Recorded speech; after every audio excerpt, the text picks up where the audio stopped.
मैं पहले पिनाक रंजन चक्रवर्ती सर आपसे सवाल लेता हूं कि जिस तरह से कि ये आंदोलन शुरू हुआ, नेपाल में लोग असंतुष्ट तो लंबे समय से थे, लेकिन इस समय ये प्रदर्शन इतना ज्यादा हिंसक हुआ, इतना ज्यादा उग्र हुआ, इसकी आप क्या वजह देखते हैं? क्या इसके पीछे तात्कालिक तौर पर जो दिखाई पड़ रहा है कि 26 सोशल मीडिया प्लेटफॉर्म पर बैन लगाए गए और उसके बाद युवाओं ने आंदोलन कर दिया, क्या इतना ही है या इसके पीछे बहुत सारी चीजें एक्यूमुलेट हुई हैं और उसका यह नतीजा दिखाई पड़ रहा है? तो इतना आसान नहीं है कि सिर्फ बैन लग गया तो ये ट्रिगर हो गया। इसके पीछे और भी बहुत कुछ जरूर होगा, क्योंकि हमने इस तरह का सिचुएशन पहले भी देखा है, श्रीलंका में देखा है, बांग्लादेश में देखा है, और ये बार बार क्यों हो रहा है ये भी हमें सोचना पड़ेगा। इसकी मतलब हमको गौर करना पड़ेगा और इसके पीछे क्या है, कौन इसको मतलब जिसको बढ़ावा दे रहे हैं, क्या कर रहे हैं, ये सब देखना पड़ेगा। क्योंकि एक बात हमें मालूम है कि करप्शन तो था ही, और उधर नौकरियों की कमी थी।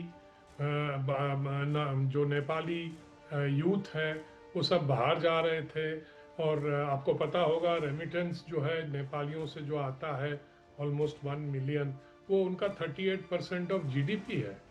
देख लीजिए, क्योंकि वो देश में उनको कोई काम नहीं मिलता है, तो फ्रस्ट्रेशन का लेवल भी बहुत हाई था।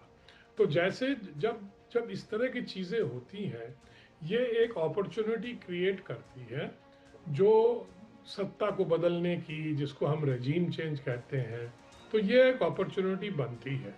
अब ये मतलब ऑटोमेटिकली हुआ या मतलब विदाउट एनी प्लानिंग, तो ये तो मैं नहीं समझता इसके पीछे की प्लानिंग ज़रूर होगी। मैं ये नहीं समझता कि ये ऐसे ही मतलब स्पॉन्टेनियस इतना है जो दिख रहा है कि हाँ लोग रास्ते पे आ गए हैं, जो यंग यूथ जी। जो है।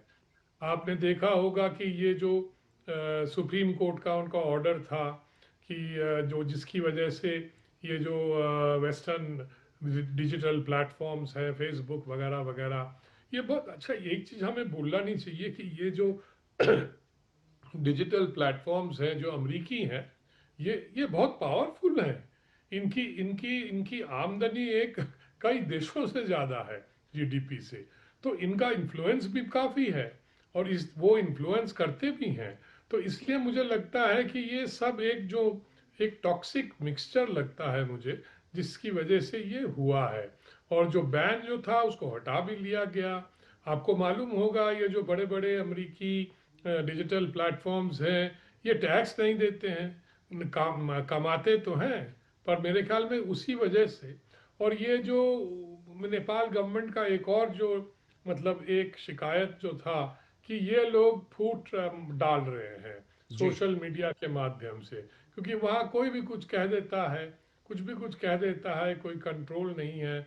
और सोशल मीडिया जो उनके जो जो जो मैनेजर्स हैं, वो कहते हैं नहीं नहीं ये तो फ्री स्पीच है वगैरह वगैरह। तो ये सारी चीज़ें इसमें जुड़ी हुई हैं, और मुझे लगता है कि ये ठीक है। हम अगर सोचें कि ये एकदम स्पॉन्टेनियस है, तो ये तो गलत होगा।